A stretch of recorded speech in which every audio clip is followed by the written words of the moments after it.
Good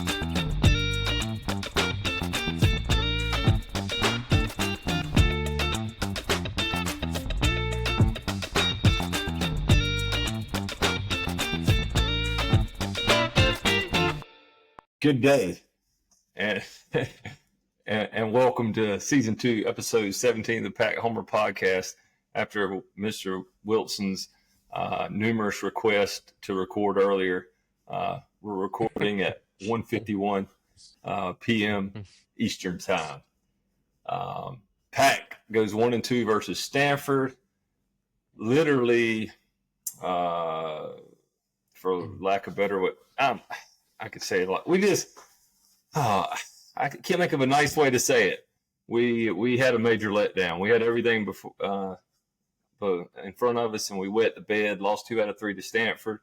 All we had to do was win yesterday, and we'd be the ACC regular season champions for the first time since 1986. But after winning Game 1, the Pack lost Game 2 and Game 3 to a Stanford team that threw 8 pitchers in Game 1, 3 pitchers in Game 2, and 8 pitchers yesterday. Tough to swallow. You go first, Wes. You go first, Adam. I was going to say, like a bunch of Cy Young potential Cy Young winners out there. It was hard to watch. I know for the players it was hard too to have opportunity in front of you and it slipped right through your hands. But when you only score 13 runs in 3 games versus a team with a 6.50 ERA, good things are not normally going to happen. So we're going to talk about those 3 games real quick in just a little bit, and then we're going to talk about our ACC tournament give a brief little ACC tournament breakdown. One of the good things from the weekend was that we did secure a top 4 seed, although it is a 4 seed. But before we get going, Wesley, you have any comments? I'll let Adam chime in. How are you feeling today, Wes? Are you dejected? You were Wesley. Yeah, I was. Wesley was down bad, boys. No, I'm always down bad. No, I was disappointed like everybody else. I mean, like Cal said, we had an opportunity, but it's kind of been the story of the season with the inconsistency that we have on offense. And, I think that, from a pitching depth standpoint, we're a little exposed on Sunday.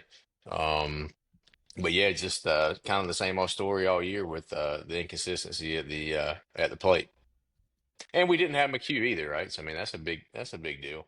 Yeah, I felt like several times like not having McHugh did hurt a little bit more than expected. I mean, but not having McHugh, I mean, it gave an opportunity to get Novi some more at bats, and he looked really comfortable. So I mean, so there's some silver lining coming out of it. Van Dam, I mean, he looked good coming in, so maybe that's maybe. We really don't have time to adjust a whole lot because we're out of a normal series. So if we were looking at that, Sunday spot or the Saturday spot, they kind of switched up Marone and Andrews the last a few weeks of the year. But I kind of wish we had seen a couple more guys have the opportunity to start now that we're going into the tournament and regional play. No, for sure. So Game 1, Pack wins 7-2. We get a really good start from Ryan Marone.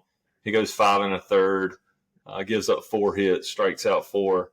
At the time, I was pretty happy. I think I texted in our group text that Marone coming out at 89 pitches, kind of hot, muggy weather. I'm fine with that. I mean, obviously threw the ball really well, and Stanford was staffing the ball game. And then Anderson Nance came in, threw 3 2/3, scoreless. Through 51 pitches. I think there was a lot of apprehension over who they were going to run out of the bullpen because obviously this podcast was hoping we would see Nance in the Sunday starting role. But Nance comes in, you have to win that game or maybe the next 2 don't matter. And we played to win the game, and we won the game. So no problems with Nance coming in. 2 big things in that game. One, the tie head catch in center field. Gosh. I mean, maybe as good a center fielder as we've had in a long, definitely as good a center fielder as we've had in a long time. I mean, he just covers so much ground. Yeah. Every play he makes look easy. I mean, Yeah. it's just every play looks routine. But yeah, then when he gets the opportunity to make a play that maybe no one else in college baseball can make, he still goes and makes it. He's pretty special in center field. Also hit a home run in that game. I mean, a big home run. It was I think a 3-run home run he hit. And then the other big moment, I was going to say two big moments in the game. One, obviously the head catch, but how about the home run that Mr. Novi hit? Man, what 110 exit Melt. on that thing? It was melted. I think what Andrew Simpson said the next day. I think it was him that said that what they had it at 423, and he said it was way further than that because it went over the TV tower in center. So pretty impressive. Yep. That to Wesley's point earlier, that was a bright spot of the weekend, getting to see Novi get some at bats. I think Novi ended the weekend with 5 hits. So, I mean, yeah, he was 2 for 3 in that game. You got to feel good about him. I mean, I thought Austin Fort was, okay this weekend. Austin Fort, I think, ended the weekend with 3 hits. But if we can get McHugh back, I would be, depending on the situation, right on right, left on left, whatever it is, pitching wise, I definitely like to see Mr. Novi get a few more ABs. But Nance came in. Was Nance 97 or 98 on Thursday? I think he hit 98. I think so too. 98 also, yeah. So he was 98.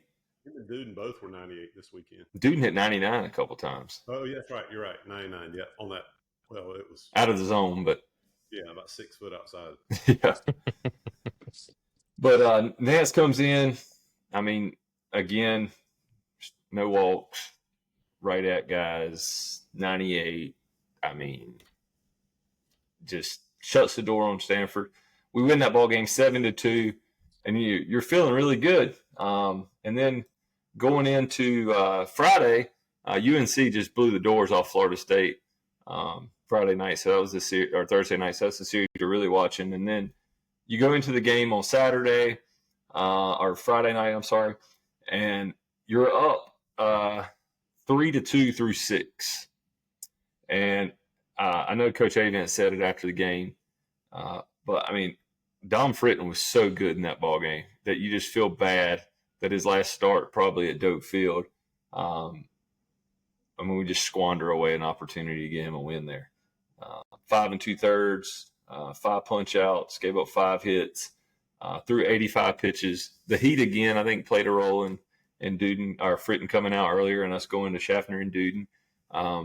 Fritton was like 96 early in the game, and I think he was like around 93, 94 when he came out. So we were worried about him getting a little bit tired. But, I mean, really the story of that game is I don't think we had a hit after the 5th inning. Is that right? I can't remember exactly, but we only had 5 the entire game.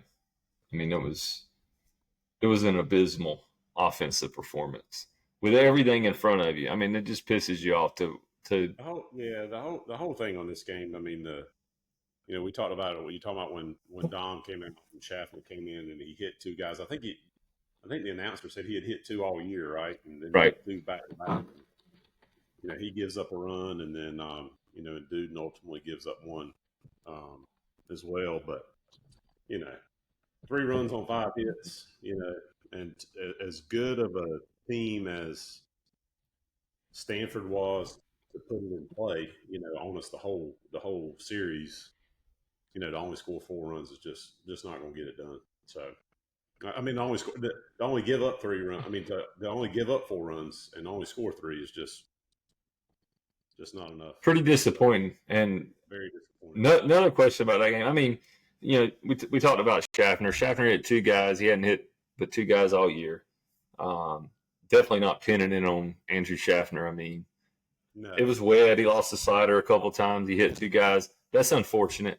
Even Duden came in through 2 innings, struck out 2, gave up a couple knocks, and the ball that was hit at DeCrescio was just a ball that was scorched, and it bounced off his glove in the 10th. And you lose 1-run ball games, and I'm okay with even losing a game to Stanford, right? I mean, Stanford's been to the College World Series probably 3 times as much as we have. They won 2 national titles. Coach Avent said at the game, they're a storied program. Coming into the season, I think they returned like 98% of their innings. So you kind of wonder why they haven't pitched any better than they have. But, you know, like losing the game to Stanford, you know, if we had to win the series and you win 2 out of 3, kind of hard to be as disappointed as we maybe feel today. But to lose 2 out of 3, and with Stanford staffing the entire games, and then the next question I have for you guys is letting one guy pretty much just wear our tails out all weekend. What did you guys feel about us throwing to Natty in every single big situation, it felt like, and him punishing us? Did it ever cross your guys' mind? Maybe we put this guy on so he can't beat us by himself? I Yeah, don't you think would. that. You I would don't think. think that's our. I just don't recall us ever doing that. You know, I think back into some other big time hitters that we faced and some high leverage situations, and I don't recall us ever not just going after him. That's just not how we pitch the guys. I mean, Yeah, I mean, I think about last year. Cagliari hit one to Kansas City. Yeah, I wasn't thinking about Charlie Condon. You know, Oh, yeah. Same thing. I mean, we just absolutely went after him. You know, at his place. So. And we punched Natty out 3 times on Sunday. So that was a conversation I get that came up in our group text. You keep throwing to him. I mean, eventually we got him out, but he was red hot. And it goes back to that conversation about, you know, letting a guy get hot and beat you. I think Ben Miller versus Duke abused us. Daniel Cuvée versus Miami, he abused us. And then Natty, you know, he definitely roughed us up a couple of times this weekend. And it seems like throughout the year, I can't remember the left-hander from Louisville hit us hard. He took his yard a few times in that series. And, yeah, I just don't think – I think our staff's confident in our arms, and if we make pitches that we can get guys out. And we've pitched the ball well this year, but that was just a question from that game. Game 3, we come in to Game 3.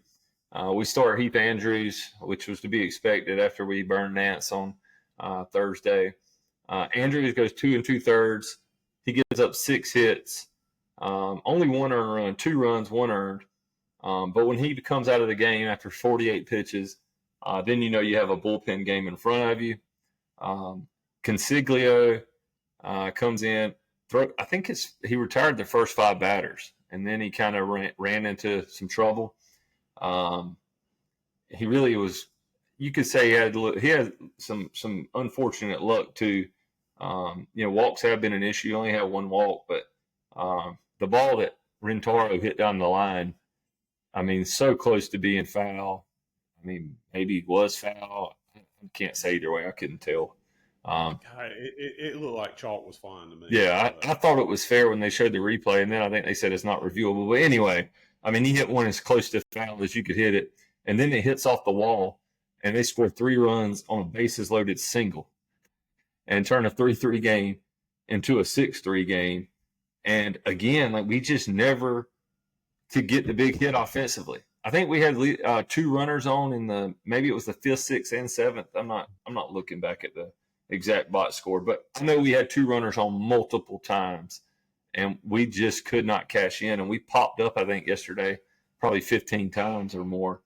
I don't know if they said it on the broadcast, but I think it was 15. We popped out over and over and over. And yesterday, you kind of felt good the way that game started.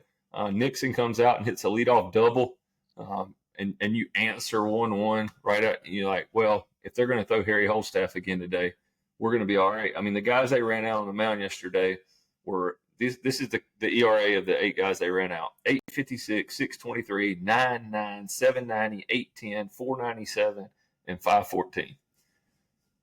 But those guys they scattered 9 hits and gave up 3 runs and held us scoreless the last 6 innings of the ball game in a game that we absolutely have to win. And so I was a little disappointed. The big thing, though, from that game, Wesley alluded to it earlier, Shane Van Dam comes in goes 9 up, 9 down, 2 Ks, and what was up to 96? Is that right? I think he was 95 or 96 yesterday. Is what I think I saw. I can't remember either. Anyway, so that's going to lead into our next question. So Van Dam, now that you have Van Dam, I mean, I don't know if you can be any more back than going 9 up, 9 down against a team that's hitting 300 in ACC play. He threw 40 pitches. We got 48 out of our starter. Can we now move Nance into the rotation? Thoughts? I think you have to. I don't see how you don't. I mean, I just don't. I don't know the stats again on Andrews exactly, but I think he's given up somewhere close to 18 runs in his last 18 innings, and I think that's including the Clemson start. I think that's over 5 outings. I just don't see how you don't. I think we like the guy. I mean, he's pitched well at times for us this year. I mean, obviously we still got a place for him, but I just feel like Nance has been so dominant. Now it's, you know, it really all counts from here on out. You know, I mean, there's just no. You gotta play your best lineup. You know, you gotta play. You're not playing for next year. You're not playing to get guys experience. You've got to just put your best 9 out there. That gives you the best shot at winning, and I feel like that's Anderson Nance starting. I mean, I just don't know any other way to put it. Again, fully support these guys, the staff, and obviously it's easy for me to armchair quarterback, right? But I just don't see how you don't put him out there. And Carson Kelly threw well yesterday. I mean, where I'm at is if you have Van Dam, you have Duden, and you have Van Dam, Duden, Schaffner, and maybe mix in a Carson Kelly, maybe mix in a Heath Andrews. If that bullpen's not good enough, we're not going anywhere anyway. Like that's just the reality. I know last year, you know, we were kind of upset because we thought we should have started Whitaker versus Florida in the College World Series, and the argument on the other side was, well, Dom was going to have to pitch the next day anyway, and because Dom, you know, struggled last year, and well, I guess, you know, maybe we're doing it backwards this year, but guys, Anderson Nance, like to only get 51 pitches out of him, when maybe right now he might be the best pitcher. He might. I'm not saying he's the best pitcher on the staff. Marone and Fritton have had phenomenal years. But Nance is throwing the ball as good as anybody we have and has thrown 85-plus pitches in a game. I just hate to not go. I don't like starting a game and going out and spotting the team runs when you would like to think if you run Nance out there that he can get you through a couple clean and maybe let your offense get their feet underneath them because, you know, playing out of a hole every game isn't a whole lot of fun. Andrews, your last 5 starts, 3 innings versus Louisville. 8 hits, 7 earned runs. California, 4 innings, 7 hits, 6 earned runs. Then Clemson, 6 innings, 2 earned runs. That was a great appearance from him. Miami, 3.2 innings, 6 earned runs. Stanford, 2.2 innings, and 1 earned run. So that's 12 and a third, 16 and a third, 19 and a third, and 22 earned runs in his last 5 starts. They're 22 runs, not 22 earned, 14, 16. Ooh. Oh, that's right. 7, 9, 15, 22 earned runs in his last basically 21 and a third or 22 and a third. So, I mean, that's an ERA over 9. That's a tough trend line for your last 5 outings. So, yeah, we could. Everybody knows how we feel about it. We don't have to talk about it anymore. Next thing I'll bring up. This has caught a lot of folks in the Wolfpack Nation the last couple of days. So Coach Avian, after game 2, where we lost in 10, obviously, you know, you guys stick a microphone in a coach's face right after the game. You know, you don't know what you're going to hear, but I understand that he was saying, I don't know what anyone. He said, I think he made the comment, I don't know what the scores are. I think he was saying, I have no idea what any other team in the ACC did tonight. He wasn't saying, I don't know what the score was in this game we just lost in 10, obviously. But the next part of the comment about ACC championships are for the fans, I'm worried about winning a national title, that rubbed people the wrong way. A lot of people the wrong way. Adam? Definitely rubbed me the wrong way. I mean, I obviously love Coach Avent, and I'm glad for everything he's done for our program, and I'm all about competing and, hopefully at some point winning a national title. But quite honestly, I would like to start with an ACC title. And I was thinking about this. The basketball team, by winning the tournament last year, got kind of the monkey off our back of men's sports of, no men's program. I don't know how many years, 40 years winning, or I guess it's been since baseball in '86, right? Winning a ACC championship in any, major men's sport. And then for it to come down to being that close, it stinks. And to hear him say that again, I mean, like you said, Mike in the face after the game, tough loss. Obviously he's disappointed in losing, but it was disappointing to hear him say that the ACC was for the fans and that it didn't matter to them, because I really feel like it does matter. I mean, I'm looking at freaking Georgia Tech. They're promoting their merch and, all the stuff on X about the ACC champions and all this sort of stuff. I'm like, damn, that would have been nice to have that to have that opportunity and to have it right there and fully control it and let it slip away. Man, because to me, winning ACC does mean something. So I get that they've got bigger aspirations, but God, this was just freaking right there in front of us, and I just feel like we let it slip by. And it don't, obviously those opportunities don't come around very often. So, Wesley? Yeah, I mean, I think he was just frustrated, I'm sure, and it probably wasn't the best messaging, after the dope. It was good crowds out there on Thursday, Friday, Saturday night, so you feel like the fan support was there. Um, and of course, as we've talked about the entire 20 minutes so far, we laid an egg.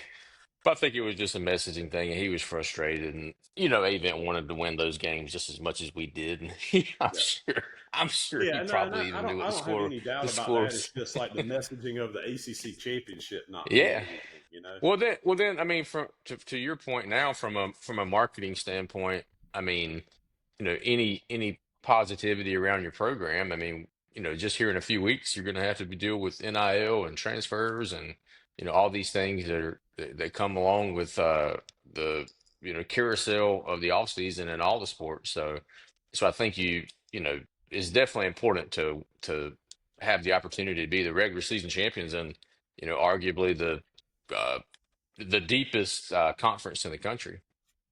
Yeah, and I think Coach Avent was probably in the, you're not going to stick a mic in my face and catch me with put my head between my legs and saying, "Oh, woe is me." Hey, look, we still have the opportunity to win a conference tournament and an ACC championship. I think that was what he was maybe wanting to say.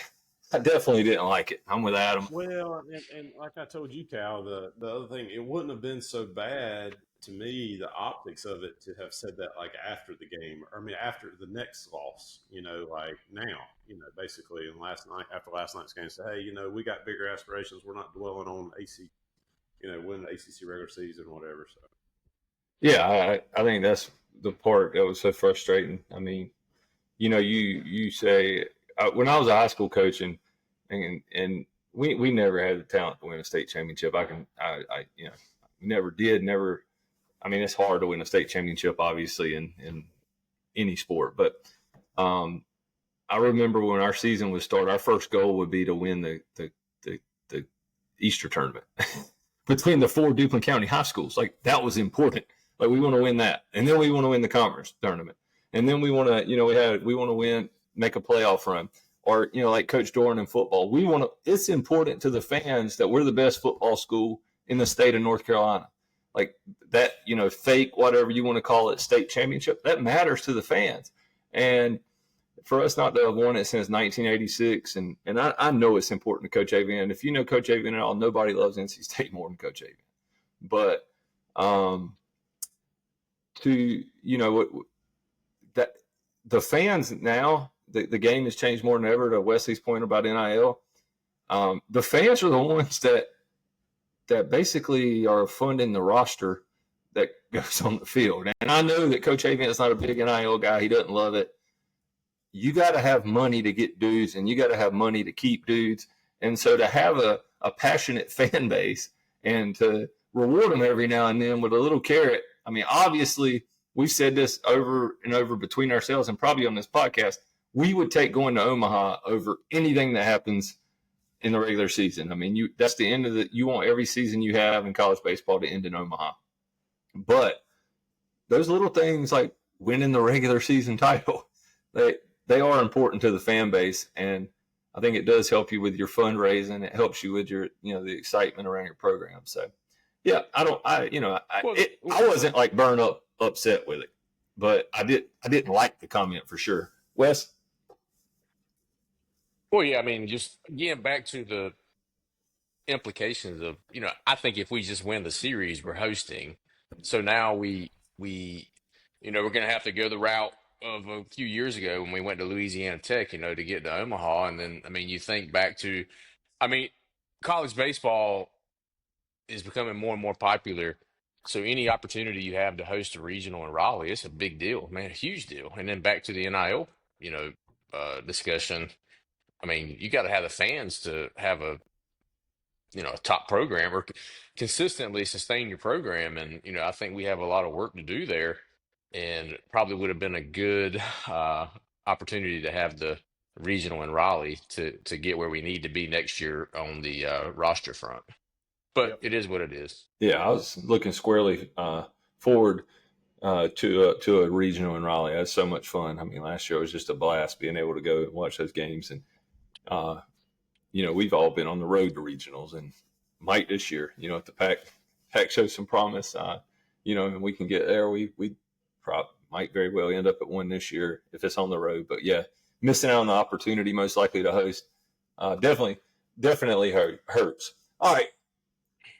All that's over. Let's talk about the ACC tournament. New season. We're playing tournament baseball now. Still have an opportunity to win an ACC championship, something we hadn't done in quite a long time. If you look at our bracket, we will play on Thursday at 7 p.m. on the ACC network versus the winner of the Clemson / Virginia Tech Stanford winner. It's hard to believe when we talk about those three teams that the team that we looked the best against was Clemson. We're talking about Clemson, Virginia Tech, and Stanford now. And the team we looked the worst against was Stanford. We beat Virginia Tech 2-1 in the series. We swept Clemson and Stanford. And we had all three of those series at the Doak. And then Stanford, we, of course, dropped 2 out of 3-2. But I honestly could see it being any of those three teams. I think Clemson is for sure the favorite, right, to play us, being that they have a bye. And then, of course, we'd have a double bye. But Virginia Tech can hit. If they got the bats going against Clemson, I think that could be an interesting game. Stanford, staff some games. They obviously hit the ball a little bit too. They don't have, prodigious power. But I expect us to see Clemson on Thursday. Is that how you guys kind of feel? Yes. I do.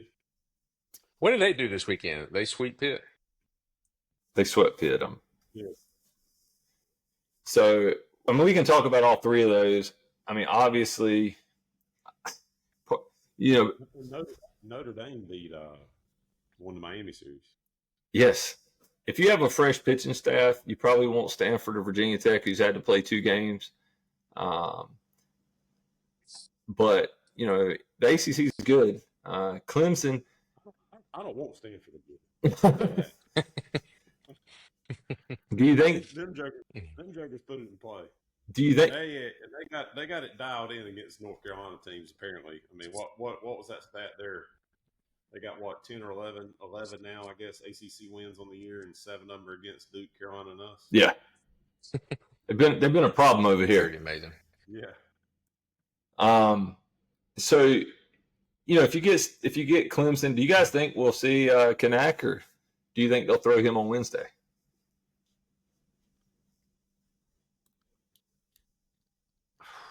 I think they'll throw him on Wednesday. I do too. I think you got to. I think you got to. I mean, it's single elimination. You got no win to go on. I think you got to throw your best pitcher. Now, whether we throw our best pitcher that's available when it comes that time, I don't know. We'll see. But I do think you got to throw your best starter in that situation. Just given the new format. And guys, our RPI is down to 34. Our RPI cannot be hurt. We dropped 9 spots with that series loss. I don't think our RPI can get hurt by playing a neutral site game against Clemson. All top 40 opponents are quad 1 games. So on a neutral site, if you look at Stanford now, they are up to 49, which would make that a quad 2 game. And Virginia Tech is at – where's Virginia Tech at after their weekend? Virginia Tech is at 51. So, Clemson, I mean, they don't have as much to play for as we do. I'm not saying that they're not going to try to beat our tails, but Clemson's going to host. They're number 10 in the RPI. They probably have locked up a hosting spot regardless of what happens. We are kind of like trying not to maybe go be the 2 seed in Georgia in Athens. I think that's kind of what we're fighting for. And I totally don't expect a 17-11 ACC team to be left out of tournament. So I'm not saying that, but we had a higher RPI, and we're left out. Yeah, we're left out of the tournament several years back. So I'd like to see us win at least one in the ACC tournament, and then if we win one, I think the whole thing opens up for you. You might play Georgia Tech, might play Wake Forest, and then if you look at the other side of the bracket, you have that's where UNC and Duke and Florida State are all at, Virginia. So it'll be interesting. I hope I get to go to a game in Durham next weekend. I've been in Florida all week and will be this week, so I'll miss the Thursday night game. But if the Pack were to win Thursday night at 7 o'clock, they will play on Saturday, which is another advantage of that double bye. The Thursday winner would play again on Saturday at 1 p.m. So got an important week of baseball coming up. All right. What are you guys looking forward to seeing this week? I mean, what are some major questions you have? I think Chris McHugh's a major question. Need him back? We need him back. Yeah, just to hit the ball. Yeah. Sosa was 0 for 13 on the weekend versus Stanford after being pretty hot in a couple of weeks leading up to this past weekend. The last two games, the 2 losses, Nixon, Hogue, and Sosa were 2 for 23. So you just hope we can pitch like we're capable of. And you made a good point, Cal, about talking about baseball is streaky, and if you're going to be hot, if you're going to pick a weekend to be hot, if you had a choice between this weekend or next weekend, you'd rather it be next weekend. So let's hope that that's the case. Also, we gotta do a Pack Homer hitter and pitcher of the week. We might have some split decisions.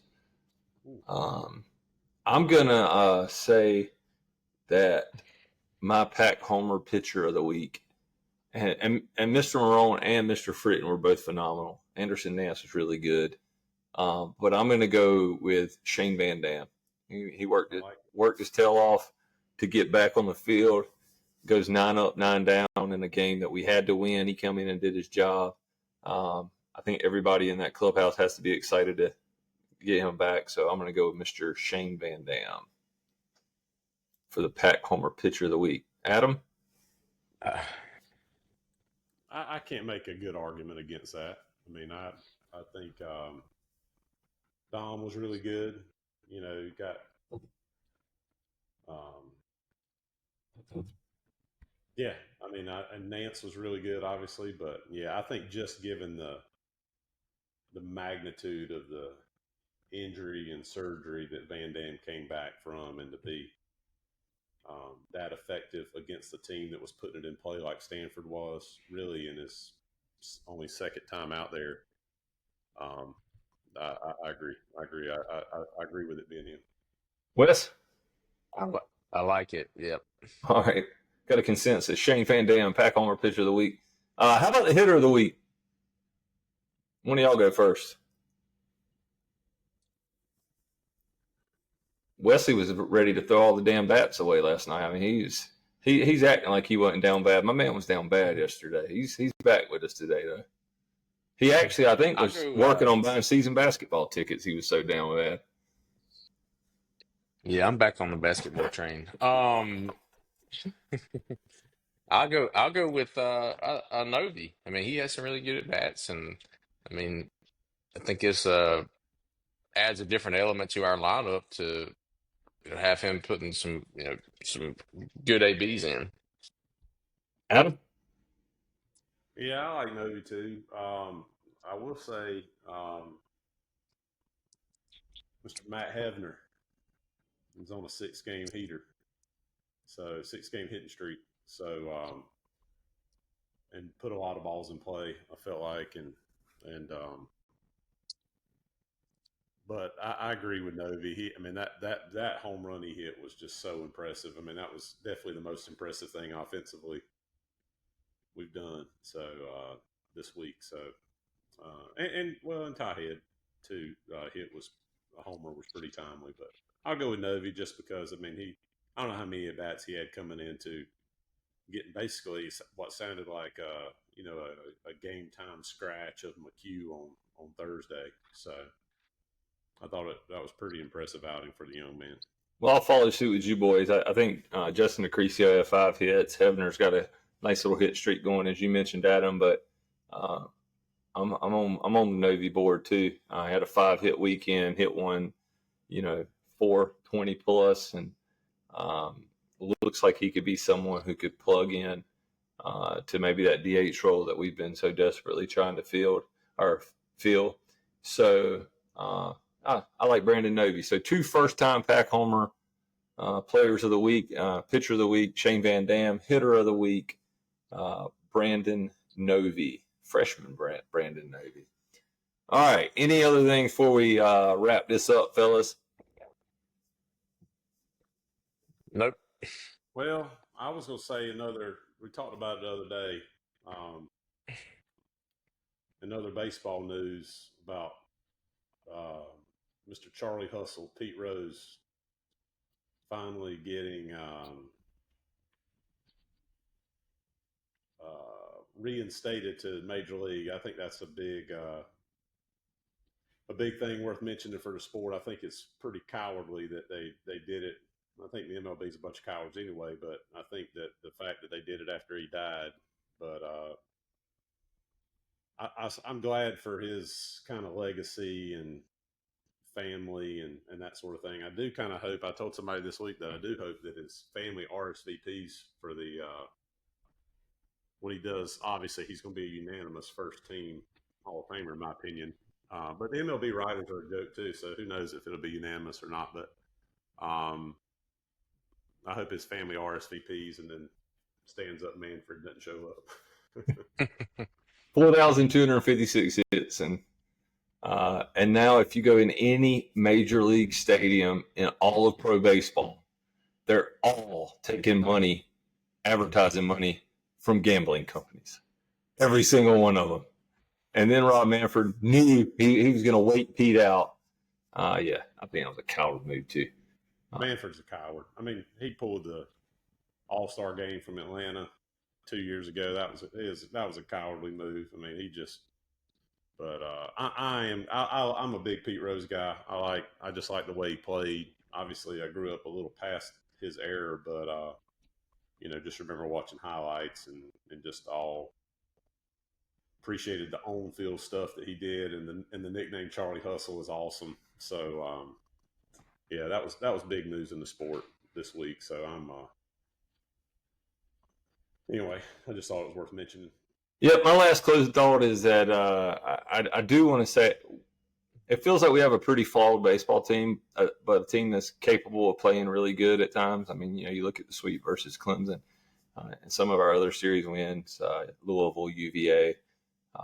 We ended up going 6-2 or 6-3-1 or 6-3-1 in ACC series. But as flawed as we can be at times, especially missing some pop offensively, there's still a lot to be excited about as we go into the postseason, because we have two arms that when you get into a series where winning the first two games are so critical. Like in a regional, if you win the first two games, then you are in the absolute driver's seat. In a super regional, if you win the first two games, you go to Omaha. We have two incredible lefties, and we have a bullpen that a lot of those teams that you go look at Warren Nolan in the RPI top 10, a lot of baseball teams in that top 10 are probably envious of having, Jacob Duden, Andrew Schaffner, Anderson Nance, Shane Van Dam, Derek Smith. I know Consiglio hasn't been as good as last year, but, that guy as another arm when you go deep in the series, or Carson Kelly, or the pitching we have, pitching wins in the postseason. So, I don't suggest you just throw your remotes away and give up on the team. I think anything can happen. And if you go just 2 weekends in a row, starting in the postseason, and you get two phenomenal starts from Ryan Marone and Dom Fritton, we're capable of beating anybody in the country. So I truly believe that. I think there's a lot still to be excited about and play for. So might have to shut them out. Might have to win 1-0. Yeah. All right. I do believe with some of the experienced pieces on this team, though, that maybe we can just round it into form and, get excited about, making a run in the postseason. And, man, just hitting is contagious. It really is in baseball. And it wasn't very contagious for us this past week, as it has been at times this season. I just hope that it'll comes into play now. So now it matters. I mean, now it's all, everything that you played for all season's all right in front of us right now. So, gosh, I hope we can just pull it together here. Yeah, you have nine hits and 3 walks and only 3 strikeouts and only score 3 runs. I mean, timely hitting is just as contagious as hitting. So, hoping we catch fire and like we did in that game 1 of that Clemson series, and get the train back on the tracks. And I think we can do it. I'm looking forward to it. All right, fellas. Cue the music. If we're playing for it next Sunday, I'm going to have to look for a one-way flight, kind of like we did to go to D.C. Amen. Here comes the Jams, boys. Go Pack.